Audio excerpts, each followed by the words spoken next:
waxaan la socdo kale saddex kale wasiir baan la socday ku xagaa ka noqday iyo nin nafasax iliyo radwaana uu bukay inaan wala imaanayn radwaan isagu xaga mu ku dhasho maanta uu bukay ismaan danbuu lahaa labadii muumin halkaa bay ka noqdeenoo nafasax ilaahan dan kala leenahay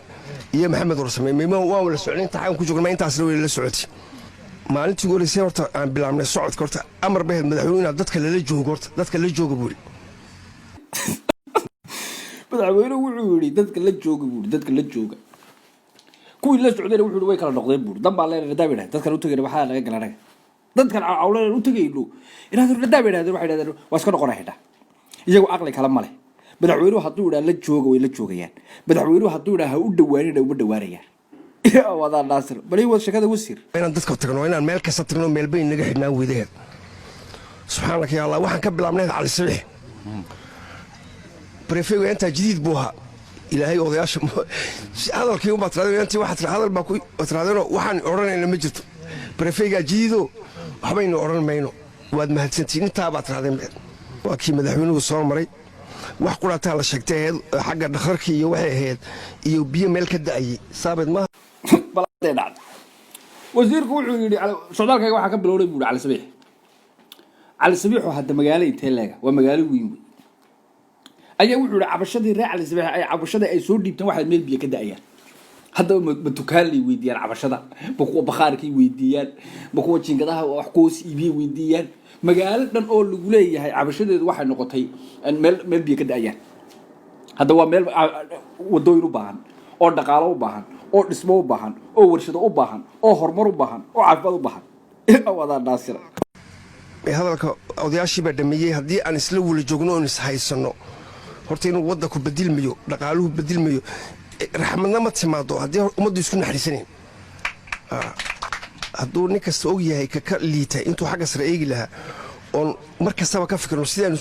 aan wax u walahayn lahayn aan wax cuni lahayn ee waxba inaga yaqanin dee ilaahayna raxmadda wakaa ina dul hayo wakaa ilaahay dhulkeenu barakaysan wax dad baa hadalla idhahda idho barakadu waa maxaa la dhahdaa maka un bay idhahdeen nabi maxamed alayhi salatu wasalaam ardu xabash nagu duceeyo ardu xabash baan nahay yah ilaahu la diro hadda duur wuxuu yidhi ardu xabash baa nahay buuri jabuuti waa ardu xabash buuri nabiga u duceeyey waxaa barwaaqa iyo nimcadda socota iyo fushuuqu ka warramay isagaa iska warramahaya gurigiisuu ka warramahaya eegata gurigiisaa saddexda waqti dheer uu saaran yahay baabuurkiisa iska haysto guryihiisa iska haysto waxaan uu isagu maadarata xoolihii ummadda uu leexsaday uu iska jaqayo ayuu haysta inuu nabigu ugu duceeyo xoolihii ummadda uu dhacay buu uga dhigay inuu ardu xabash joogo uu nabigu ugu duceeyo yidhi war xoolaha ummadda qaado aqligu markuu kaa taga taa weeye ardu xabash baan nahay oo dhul barakaysan baan nahay dhul barakaysan baan nahay dadka ilaahay xaggan ku abuuray dadka calool fiican ma jirto dadka calool fiican ma jirto maraykanka dadku faaniyaanoo xilliga la galo maraykan baa laismoodaa wakaa nin maanta jabuuti soo galo wakaa degdeg u barakoobaya inaan fiican nahay ay dadku fiican yihiin dadku ilaahay dhulkan ku abuuray ay dad fiican yihiin waxaa tusaysa inay qofkii soo galo inuu wakaa meel gaadhiya degdeg yaa wada dhase muxuu yidhi dadka reer jabuuti dad fiican weeye dadku ilaahay la ku beeray dad fiican buu yidhi horta shii kuma jiray dad fiican yihiin oo hadday ayna fiicnayn labalabadaada may dhegaysteen oo hadalkaaga may dhegaysteen oo hadalka wuxuu laastiiga ee meel loo deeray la iska habatacayo may dhegaysteen mideeda kale wuxuu yidhi qofka iminka soo galay markaaba bug u barakoobayaa buuri markaa maxaa dadkan u dhashay waddanka ku dhalay ee intaas joogay maxaa iyaga gudguday maxay nabcadda u heli laayihiin maxay markaaba u barakoobi laayihiin maxaa dhaca layidhi ya dee reer jabuuti oo idinku baxa intaad ka wada baxdaan bal dib u soo gala barakada la sheegay ad aragtaan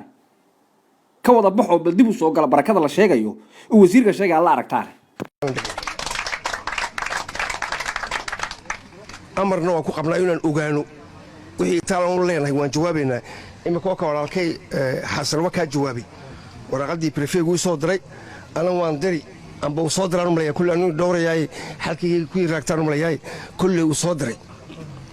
oday adeerkii hadlay wuxuu lahaa balan buu madaxweynuhu siiyey waxaan umalayaa prefegu soo diray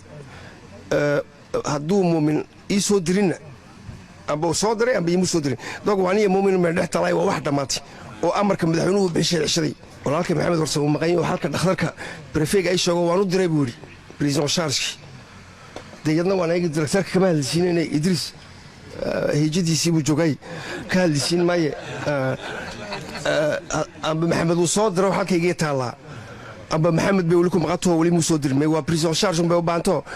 dee idriisna uu iska ficiltamayo kolley markaaba uu inii waxayn yaqaan wakaas